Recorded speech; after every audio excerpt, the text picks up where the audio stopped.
임종을 앞둔 한 노인에게 목사님이 신방을 가서 권면을 했습니다. 할아버지, 이제 원수 마귀를 부인하고 구주 예수를 영접하세요. 그러나 노인은 눈을 꾹 감고 아무 대답을 안 하는 거예요. 그래서 목사님이 다시 권면을 했습니다. 할아버지, 마귀를 부인하고 구주 예수님을 영접하고 찬양하세요. 그랬더니 할아버지가 눈을 꽉 감은 채 이렇게 말했습니다. 내가 이제 어디로 갈지 모르는데 공연히 어느 편을 들었다가 난처하게 되고 싶지 않소이다. 참 불쌍한 사람이죠. 오늘 우리 본문은 분명하게 지옥과 음부와 또 천국에 대해서 말씀을 하고 있습니다. 그럼 도대체 음부에 가는 사람들은 어떤 사람들일까? 우리는 그런 생각을 하게 되죠.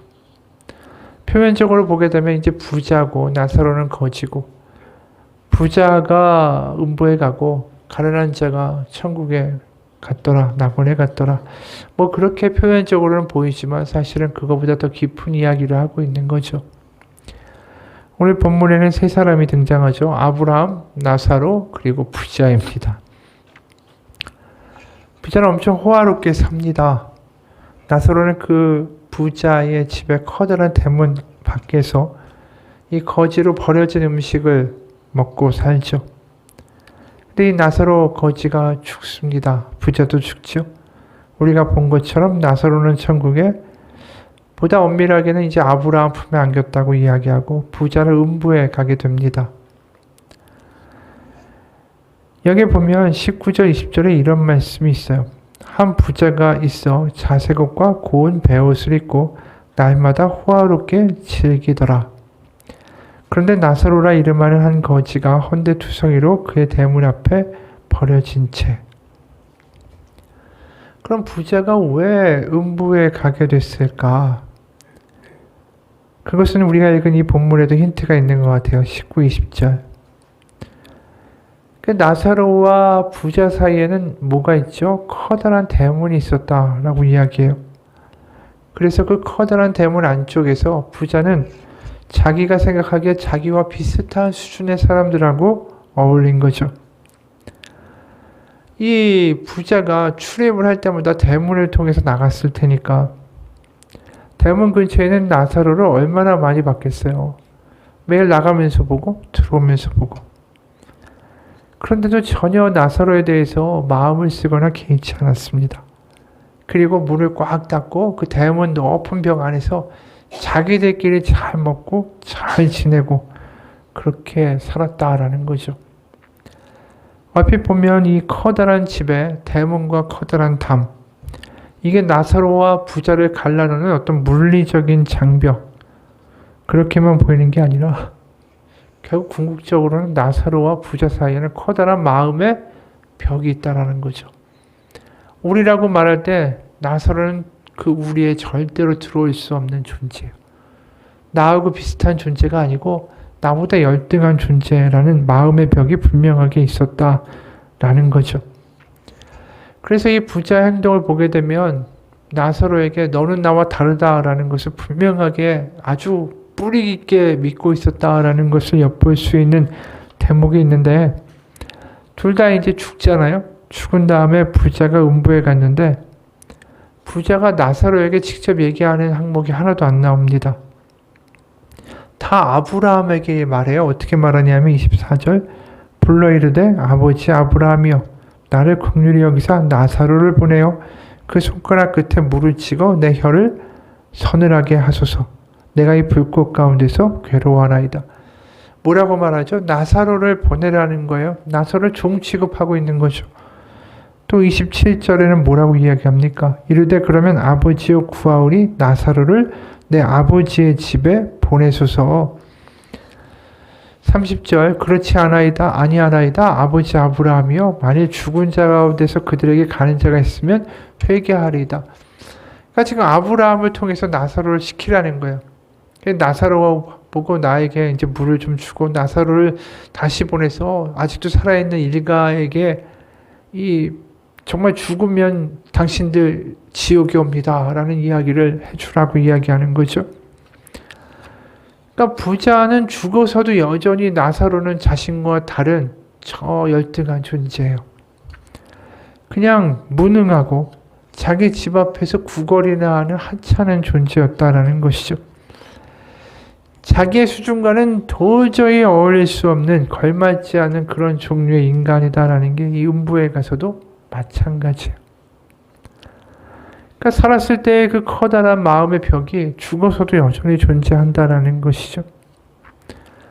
그걸 보면서 무슨 생각이 드세요? 하나님의 기준이 아니라 자신의 기준이 시퍼렇게 살아있는 사람들이 음부에 있다라는 거예요.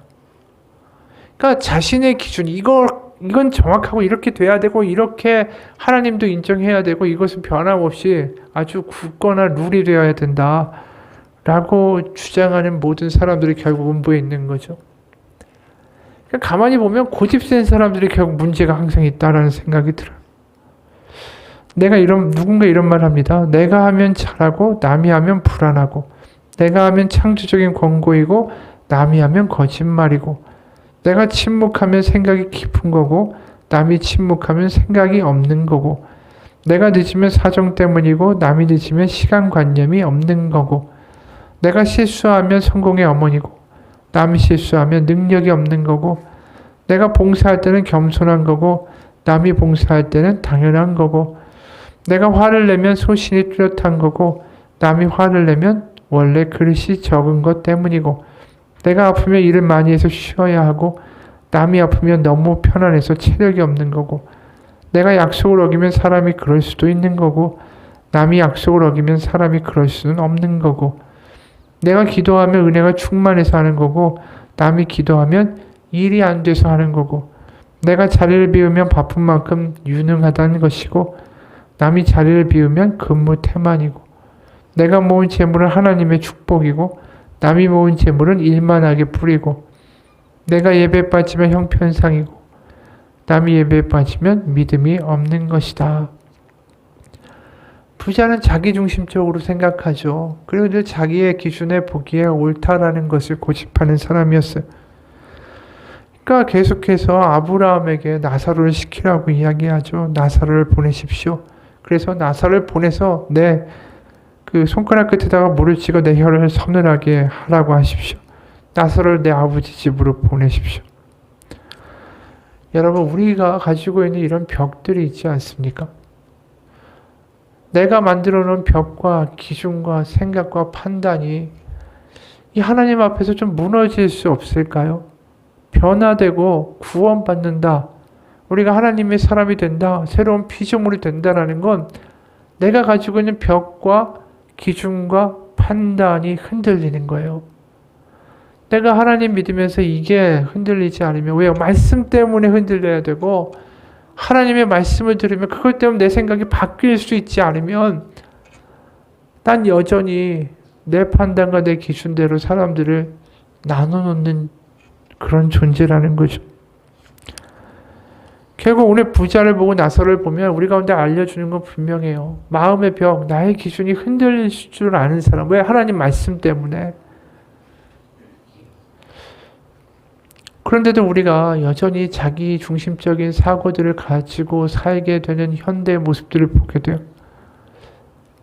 아이들도 그렇게 기를 때가 많대요. 교회 학교에서 캠프를 떠나게 됐는데 떠나는 날 아침에 어린이를 데리고 온 한 어머니가 자기 아이의 이름이 적힌 쪽지를 전도사님에게 전해줬습니다. 이렇게 쓰여 있었대요. 우리 애가 잘못해도 제발 우리 애를 때리지 마세요. 우리 애는 너무 예민해요. 대신 옆에 있는 아이를 때리시면 우리 애가 충분히 뉘우치고 고칠 겁니다. 참 이게 말도 안 되는 이야기죠. 왜 이렇게 우리 중심적으로 살아갈까요? 내가 보기에 아니다라고 이야기하지만 상대방의 상황을 우리가 알기는 압니까? 어떤 사람이 지하철을 타고 가고 있었는데 어떤 아저씨 한 사람이랑 애들 둘이 같이 타고 있었어요. 애들 둘이 하도 난리를 피는 거예요. 그러니까 이 보고 있던 사람이 마음에 부하가 치미는 거죠. 아니 어떻게 애들 교육을 시키고 어떻게 애들을 저렇게 했는데 아니 말리지도 않고 부모가 저러니까 우리나라가 개판이 된다고. 그래서 뭐라고 이제 이야기를 하려고 했는데 거기에 앉아있던 남자 옆에 있던 사람이 이야기를 하는 거예요. 오늘 아내 장례식에 갔다 오느냐고 마무리하고 돌아가는 길이라 정말 많이 피곤하지 이야기를 하는데 그걸 딱 엿듣는데 마음이 철렁하더라는 거예요. 야, 내 판단대로 내 생각대로 모든 게 이 잘못되고 있다라고 했는데 그 이야기 듣자마자 다 달라 보이더라는 거죠. 그 남자가 너무 불쌍해 보이고 엄마를 잃고 애들이 저러고 있는 것 아닌가라는 생각이 드니까 그게 뭐 아무렇지도 않다라는 겁니다.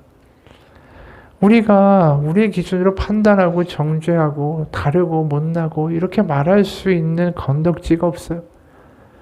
저 사람이 과연 어떤 상황을 겪었고 어떤 가정 환경에서 자랐고 어떤 처지에서 저렇게 할 수밖에 없는가 우리는 모르지만 하나님은 알고 계실 거 아니에요. 오늘 26절에 보면 이런 말씀이 있어요. 그뿐 아니라 너희와 우리 사이에 큰 구렁텅이가 놓여 있어 여기서 너에게 건너가고자 하되 갈 수 없고 거기서 우리에게 건너올 수도 없게 하였느니라. 낙원과 음부가 뭘로만 딱 구분된다고 이야기하죠. 커다란 구렁텅이로 구분된다라고 이야기했습니다. 부자가 살아있을 때와는 반대로 부자는 담을 쌓고 나사로가 보도게 됐는데 이제는 거꾸로 그 웅덩이를 두고 나사로에게 부자가 갈 수가 없게 된 거죠. 그런데도 참 여전히 나사로를 시키고 있는 이 부자의 모습을 보면 이래서 음부에 갔구나 라는 생각이 들 수밖에 없어요. 여러분, 우리가 하나님을 믿고 천국에 가느냐 아니면 지옥에 가느냐의 정확한 가름은 뭘로 알 수 있냐면 내가 이 땅에서 내가 생각하는 담을 넘어갈 수 있는 사람인가, 내가 마음속에 가지고 있는 담과 기준을 무너뜨릴 수 있는 사람인가, 거기에 달려 있습니다. 지금 세상은 너무나도 어떻게 보면 벽들이 많아요. 하다못해 아파트 단지도 그렇잖아요. 전에도 이야기했지만 우리 단지에 있는 놀이터에는 다른 아이들, 다른 집의 아이들은 와서 놀 수 없습니다. 이렇게 하면서 거기 놀고 있는 엄마를 애들하고 쫓아내더라는 거 아니에요? 그게 지금 오늘 비유하고 뭐가 달라요? 바로 그거죠.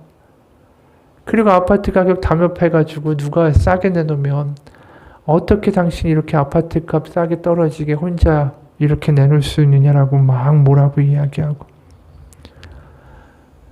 여러분, 내가 생각하는 울타리 안에 있는 사람들하고만 천국 갈 것입니까? 우리가 천국 가면 아마 놀랄 게 내가 전혀 생각하지도 않았던 사람들이 천국에 더 많다라는 걸 보고 놀라게 될 거예요.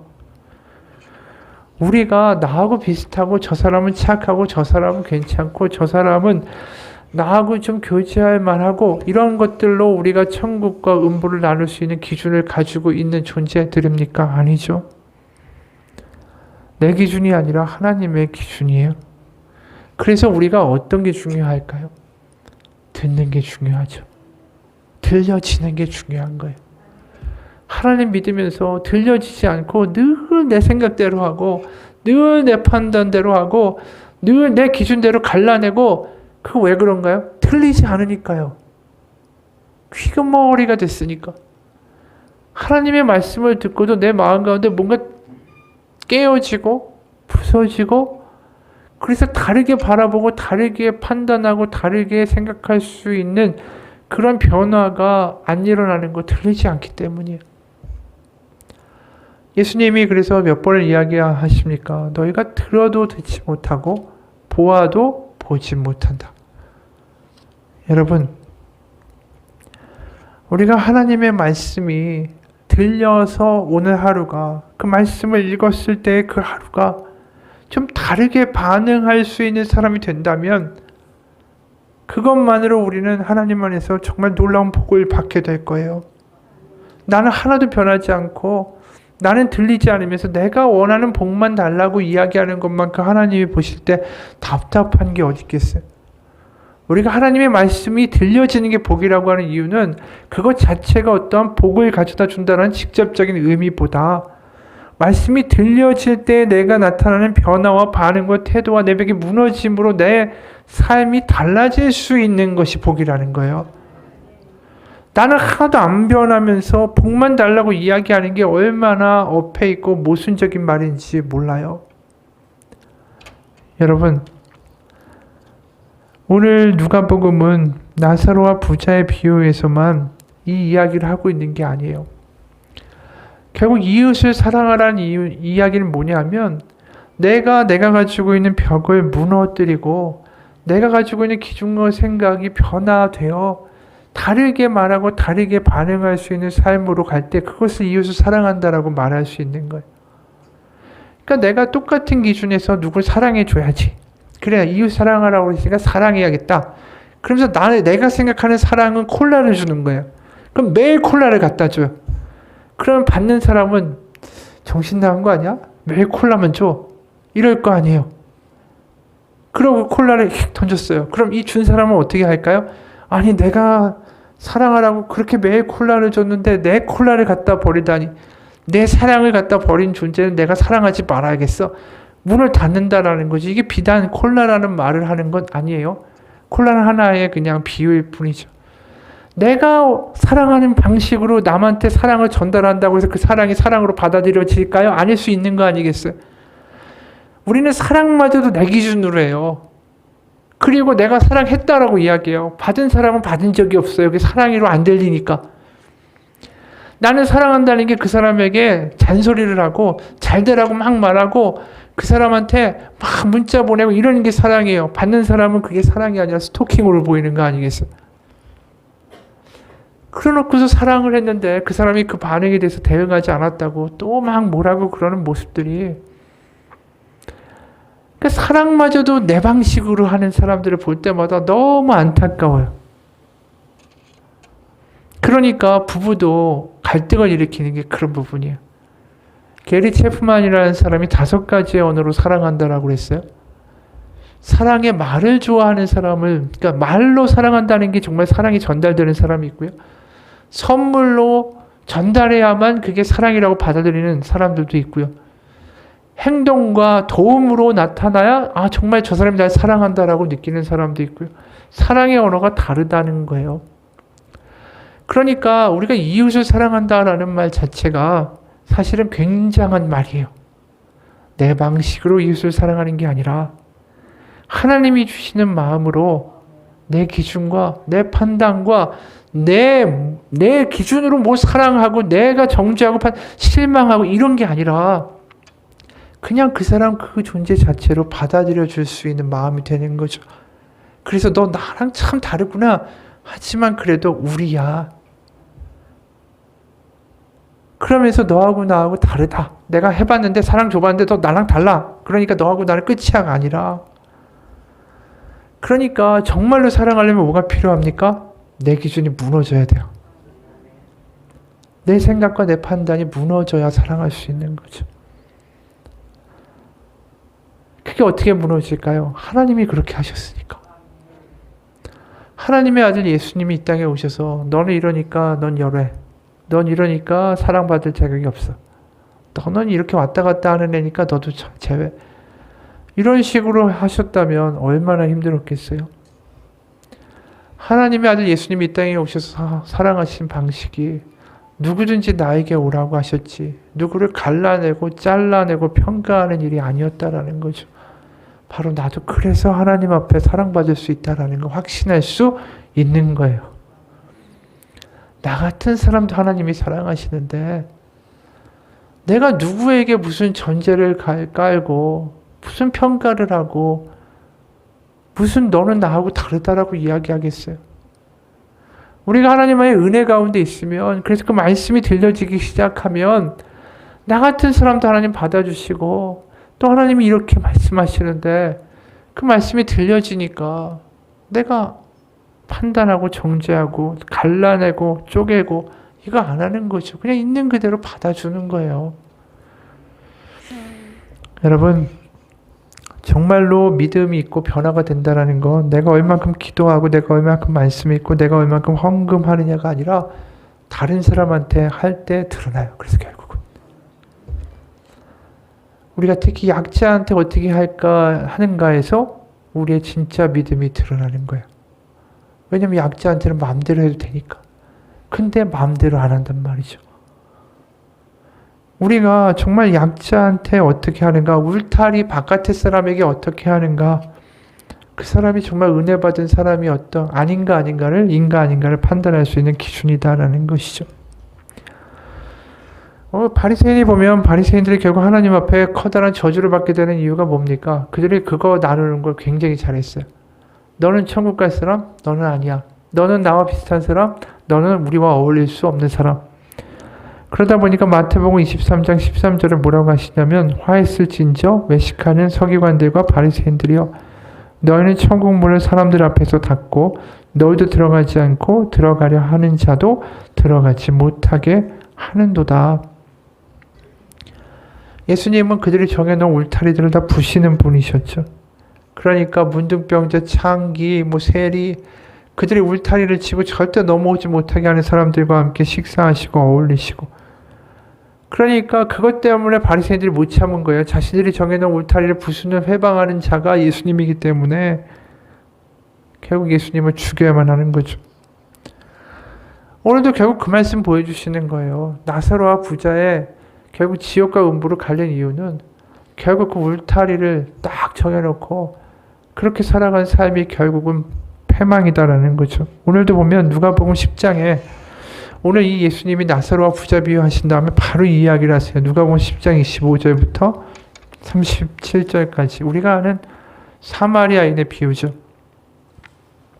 화있을진저 외식하는 어떤 율법 교사가 일어나 예수를 시험하여 이르되 선생님 내가 무엇을 하여 영생을 얻으리까? 그 영생이라는 게 결국 하나님과 함께하는 그 아브라함의 품, 천국을 이야기하는 거겠죠. 그럼 내가 어떻게 천국을 얻겠습니까? 예수께서 이르시되 율법에 무엇이라 기록되었으며 네가 어떻게 읽느냐? 대답하여 이르되 네 마음을 다하며 목숨을 다하며 힘을 다하며 뜻을 다하며 주 너의 하나님을 사랑하고 또한 내 이웃을 내 자신같이 사랑하라 하였나이다. 예수께서 이르시되 네 대답이 옳도다. 이를 행하라. 그리하면 살리라 하시니 그 사람이 자기를 옳게 보이려고 예수께 여짜오되 그러면 내 이웃이 누구니까? 그렇죠. 이 율법교사가 굉장히 현명한 대답을 했어요. 하나님을 사랑하고 이웃을 사랑하는 것이다. 그런데 그랬더니 딱 물으시는 거예요. 이웃이 누구냐? 이 질문은 뭘까요? 네가 쳐놓은 울타리는 도대체 어디까지 이웃이라고 말할 수 있겠냐? 딱 이렇게 물어보신 거예요. 그리고 이제 30절에 그 물으시는 게 딱 나오는 거죠. 그러니까 내 이웃이 누굽니까? 물으니까 그 이웃에 대한 울타리에 대한 지적이 나오는 거예요. 예수께서 대답하여 이르시되 어떤 사람이 예루살렘에서 여리고로 내려가다가 강도를 만나매 강도들이 그 옷을 벗기고 때려 거의 죽은 것을 버리고 갔더라. 마침한 제사장이 그 길로 내려가다가 그를 보고 피하여 지나가고.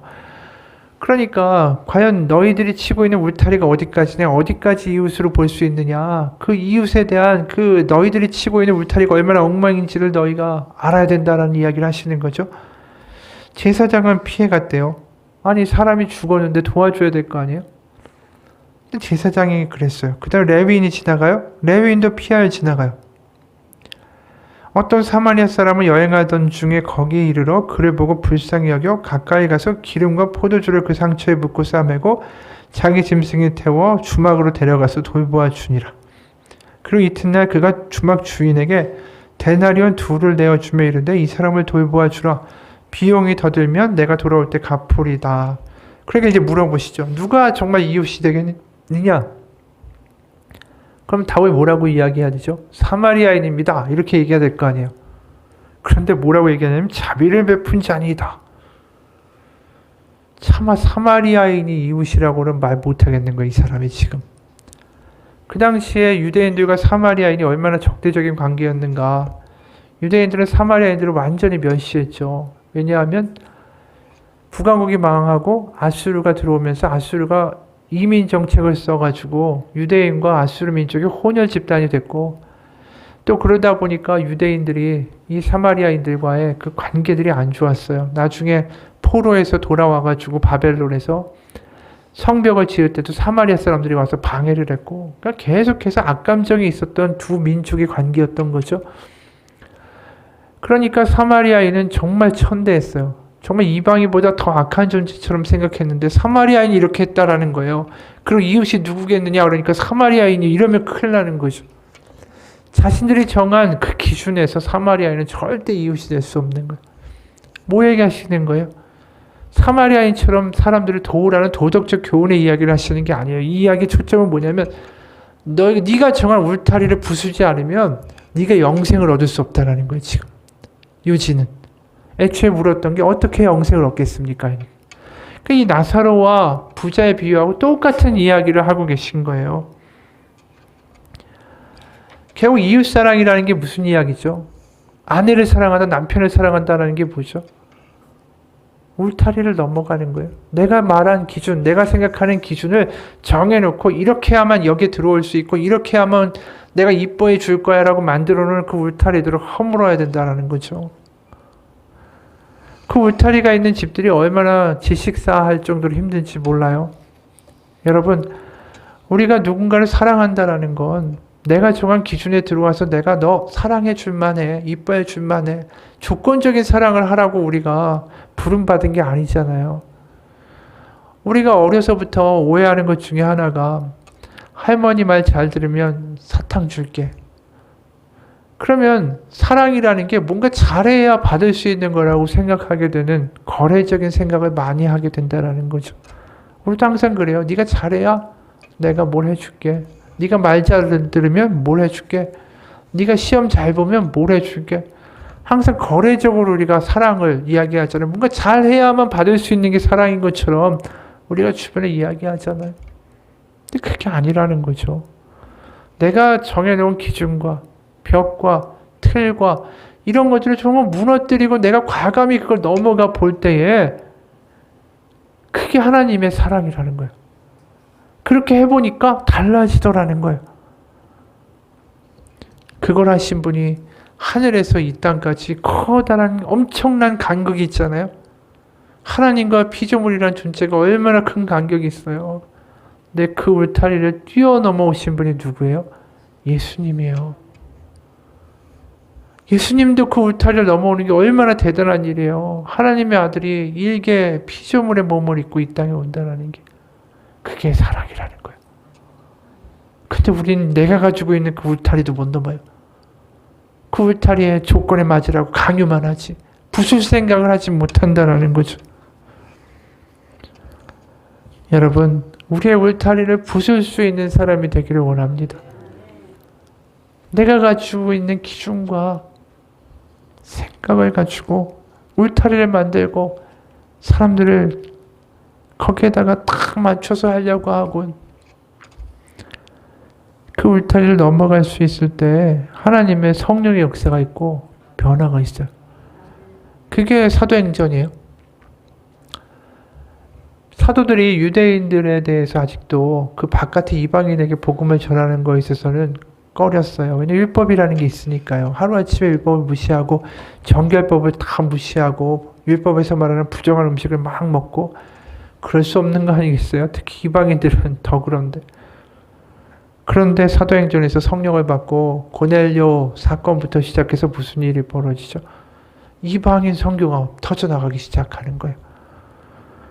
바로 울타리를 넘어가는 일이 뭘 통해서 이루어진다고요? 성령을 통해서 이루어진다라는 걸 사도행전은 말하는 거예요. 성령이 임하시면 하나님이 우리 가운데 강력하게 임하시면 울타리가 부서져요. 쟤는 내가 미워할 사람이 아니라는 거예요. 쟤는 내가 포기할 사람이 아니라는 거예요. 쟤는 내가 사랑을 줄 만한 자격이 가치가 없는 애 아니라는 거예요. 그러면서 손을 내밀 수 있는 사람이 되는 거죠. 헨리 나우엔이 캐나다 데이브레이크라는 장애우 공동체에서 섬길 때 거기 설교로 왔던 D라는 목사님의 이야기를 책에 썼어요. D 목사님이 설교를 하려고 장애인들 앞에 섰을 때 너무나 당황했습니다. 왜냐하면 거기 딱 앉아있는 사람들이 자기 몸 하나 제대로 지탱할 수 없는 중증 장애인이었습니다. 야, 이거 무슨 말 하나? 이 사람들 한다고 알아나 들을까? 난감한 거예요. 도대체 무슨 말을 해야 할지. 설교단에 서서 한참 망설이고 있는데 한 장애인 남자가 갑자기 다가오더래요. 근데 D 목사님의 손을 꽉 잡아줬습니다. 이거에 용기를 얻은 D 목사님이 마음의 문이 열려서 그들에게 말씀을 선포할 수가 있었어요. 설교를 마친 다음에 이 디 목사님이 자기 손을 잡아준 남자한테 가서 고맙다라고 이야기를 했어요. 그랬더니 그 남자가 온몸을 쥐어짜면서 겨우겨우 말하는 거예요. 손은 잡으라고 있는 겁니다. 그게 예수님이 자기한테 해주시는 말씀처럼 들리더라는 거죠. 여러분, 내 마음에 맞는 사람이 이웃이 아니에요. 성경에서 말하는 이웃이. 이게 충격인 거예요. 나하고 말 잘 맞고 나하고 취미도 비슷하고 나하고 같이 어울리기 너무 행복하고 좋은 사람이 이웃이라고 말하고 있지 않다라는 거죠. 우리는 이웃을 다 그렇게 생각하잖아요. 그래서 나하고 비슷한 사람이 되거나 나하고 비슷한 사람이거나. 그런데 성경은 울타리 밖에 있는 사람이 너의 이웃이다. 네가 울타리를 부수고 나아갈 수 있는 게 진정으로 이웃을 사랑하는 것이다 라는 거죠. 그래서 울타리를 넘어설 때 하나님의 놀라운 일들을 맛보게 되는데, 한 청소부가 있었어요. 길에서 청소를 하다가 주일이면 언제나 가까운 길모퉁이 교회에 가서 예배를 드리곤 했대요. 근데 언제부턴가 교회에 가면 자기 자리 주변에는 아무도 앉질 않는 거예요. 몸에서 냄새가 나니까. 그러나 뭐 어떻게 하겠어요. 시간은 없고 집에 가서 옷을 갈아입고 다시 올 수는 없고, 그럼 예배를 못 드리는데, 교인들의 눈총이 신경이 쓰였지만 그래도 하나님께 예배 드려야 된다는 그 신앙심에 사람들의 눈총을 무시하고 주일이면 그 교회에 출입을 계속했습니다. 그러다 어느 날 주일 예배를 마치고 나가는데 어떤 사람이 다가오는 거예요. 형제님, 다음 주일부터는 교회에 오기에 합당한 복장으로 오시기 바랍니다. 그 말에 고민이 되는 거예요. 어떻게 하나? 어떻게 해야 교회에 합당한 복장으로 갈 수 있을까? 고민하면서 기도하는데 그때 주님께서 그 사람에게 찾아오셔서 물으셨대요. 뭐 때문에 고민하니? 주님, 제가 청소하는 길거리 모퉁이에 있는 교회 아시죠? 절 보고 교회 올 때 합당한 옷을 입고 오라는데 그게 어떤 옷일까요? 그러자 예수님이 이렇게 대답하셨대요. 글쎄다, 나는 그 교회에 가본 적이 없어서 잘 모르겠다. 교회 안에도 이런 담이 있는 거예요. 우리가 담을 부술 때 감동이 있는 겁니다. 나하고 비슷한 사람들과 어울리면서 같이 있다, 같이 어울린다. 교회가 만약에 그렇게 되면 교회가 아니라 사교 집단이 되는 거예요. 사교 집단이. 우리가 모인 것은 우리 주변에 있는 벽을 부수는 사람들이 되기 위하여 이 자리에 모인 겁니다. 그 벽을 부술 수 있는 그 은혜 때문인 거죠. 누구는 더 높은 곳으로 가고자 하죠. 더 높은 벽을 쌓고 더 높은 담을 쌓고 부자처럼 막 펜트하우스에 가고 30층의 높은 집에 살고, 그게 꼭 오늘의 이 나사로 비유 같아요. 확 높은 집에 막 앞에 게이트가 있고 거기에 뭐 경비가 있고 뭐 버튼 누르고 뭐하고 하자면 들어갈 수도 없고, 점점 세상은 담을 쌓고 높은 대문을 가진 사람들이 되고자 애쓴다라는 거죠. 참 그걸 보고 있으면 점점 더 높은 담을 가진 집을 가져야겠다. 그게 인생의 목표가 되는 사람들을 볼 때마다 오늘의 비유가 막 마음에 와닿아요. 그죠? 높은 담을 짓고 높은 벽을 짓고 거기에 왔다 갔다 하는 그 부자의 모습이 현대 사람들의 꿈이라는 거죠. 꿈. 에베소서가 이런 말을 합니다. 에베소서 2장 14절부터 18절이에요. 그는 우리의 화평이신지라 둘로 하나를 만드사 원수된 것 곧 중간에 막힌 담을 자기 육체로 허시고 담을 허신대요. 법조문으로 된 계명의 율법을 폐하셨으니 이는 이 둘로 자기 안에서 한 세 사람을 지어 화평하게 하시고 또 십자가로 이 둘을 한 몸으로 하나님과 화목하게 하려 하심이라. 원수된 것을 십자가로 소멸하시고 또 오셔서 먼 데 있는 너에게 평안을 전하시고 가까운 데 있는 자들에게 평안을 전하셨으니 이는 그로 말미암아 우리들이 한 성령 안에서 아버지께 나아감을 얻게 하려 하심이라. 하나님이 이 땅에 오신 이유가 벽을 부수고 한 성령으로 하나 되게 하기 위하여 오셨다라는 거예요. 여러분, 그렇기 때문에 우리가 누구를 정죄하고 판단하고 미워하기보다 그를 품을 수 있는 마음을 달라고 기도할 수 있기 원합니다. 내 눈에 걸리는 사람이 있어요. 그럼 그 사람이 싫어서 다른 교회를 갑니다. 그럼 그 사람이 또 다른 모습으로 그 교회에 나타납니다. 그게 무슨 얘기냐 하면 내가 변하지 않으면 내가 싫어하는 사람은 영원히 비슷해요. 내가 싫어하는 모습을 하는 사람이 그곳에만 있겠어요? 다른 데 가면 또 있단 말이에요. 우리가 하나님 안에서 변화되기를 원합니다. 정말로. 벽을 부수고 하나가 되기 위해서 그 사람을 미워하기 전에 하나님, 저에게 저 벽을 넘을 수 있는 마음을 주세요. 제가 울타리를 부술 수 있는 사람이 되기 원합니다. 제가 바다와 같은 사랑을 가진 사람이 되기 원합니다. 하나님의 능력 안에서 우리 가정 가운데 담이 있다면 무너지게 하여 주시고 그 울타리를 부수는 하나님의 성령의 역사가 우리 가운데 임하게 하여 주옵소서. 제가 가지고 있는 판단과 정죄와 벽과 울타리들이 무너지는 역사, 과감하게 그 벽을 부수고 내 생각이 아니라 그 사람을 그대로 맞아주고 안아주고 위로하고 축복할 수 있는 하나님의 권능에 하나님의 통로가 되게 해달라고. 기도가 그렇게 좀 나아가 볼 수 없겠냐라는 거죠. 그러면 하나님의 능력을 경험하게 돼요. 하나님의 말씀이 들려지기 시작하고요. 하나님의 말씀이 이런 뜻이었구나. 하나님의 말씀대로 이루어지는구나.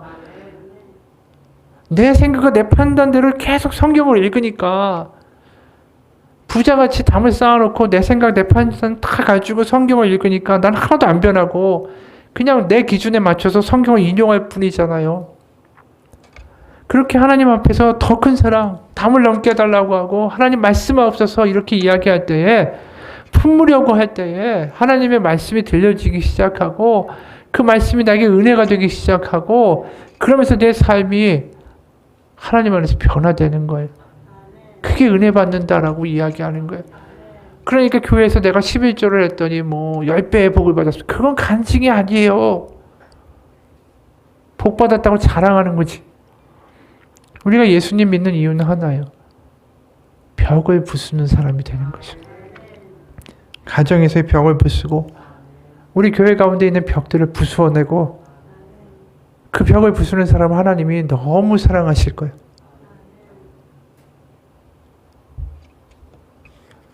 우리가 알고 있는 안수영 그 바보 청년이라고 불리는 그 의사가 있죠. 고대 의사인데 위행성 출혈에 걸려가지고 일찍 죽은 의사. 그런데 일반 의사하고 너무 달랐어요. 환자들에게 너무나도 가서 성경책을 주고 말씀 테이프를 주고 또 태어난 이후에도 그 사람이 예수 믿으라고 또 찾아가서 또 도와주고 사람들이 다 바보라고 그랬어요. 너 먹고 살기도 힘들고 너 지금 레지던트 하면서 얼마나 바쁜데 너 잠이나 자지 왜 그런 짓 하냐고. 왜 이렇게 오지랖이 넓냐고. 그랬더니 이분이 이렇게 얘기했어요. 나는 외형적으로 큰 교회에 출석하고 여러 직분을 감당하고 있습니다. 하지만 작은 자와 만나는 순간보다 나를 흥분시키는 순간은 없습니다. 예수님도 작은 자를 사랑하셨죠. 그 사람이 주님의 뒤를 이어서 큰 사역을 담당할 미래의 제목감이어서가 아니었습니다. 주님은 당신의 울타리 안에 들어와 있는 수많은 양이 아닌 울타리 밖에서 헤매는 길 잃은 한 마리의 양을 품기를 원하셨기 때문입니다. 그래서 주님의 마음이 향하는 그 작은 자와 만나는 순간보다 나를 더 흥분시키는 순간은 없습니다. 이게 울타리를 넘어간 사람들이 하는 이야기예요. 우리가 베드로도 성전 미문에 앉아있는 안진뱅이를 보면서 이야기할 때 그냥 지나갈 수 있잖아요. 얼마든지 그냥 모른 척하고 지나가는 게 자기의 신상에 이로울 거예요. 왜냐하면 예수의 잔당이라고 언제든지 죽이려고 바리새인들과 그 로마 사람들이 얼마나 노리고 있었습니까? 그런데 그 안진뱅이를 보면서 이야기하잖아요. 내게 은과 금은 없지만 나사렛 예수 그리스도의 이름으로 일어나 명하노니 일어나 걸으라.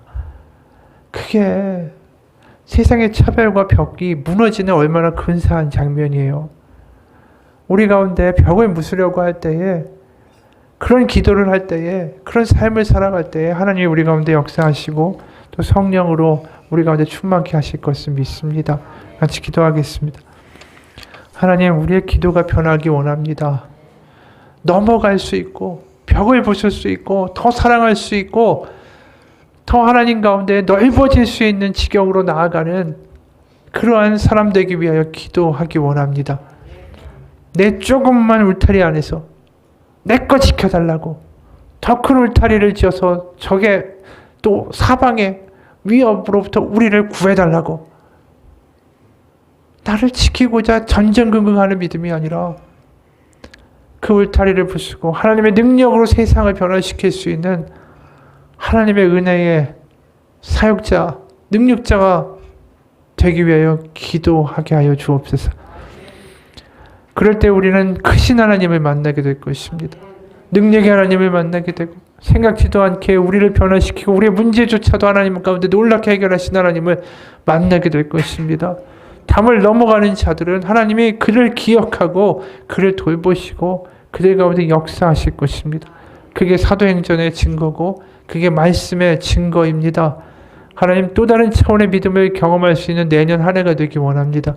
올 한 해는 우리를 웅크리고 있었다면 이제 세상 가운데 나아가 울타리를 부수고 하나님의 능력을 선포할 수 있는 큰 믿음 가진 사람들 되게 하여 주옵소서. 예수님 이름 받들어 기도합니다. 아멘.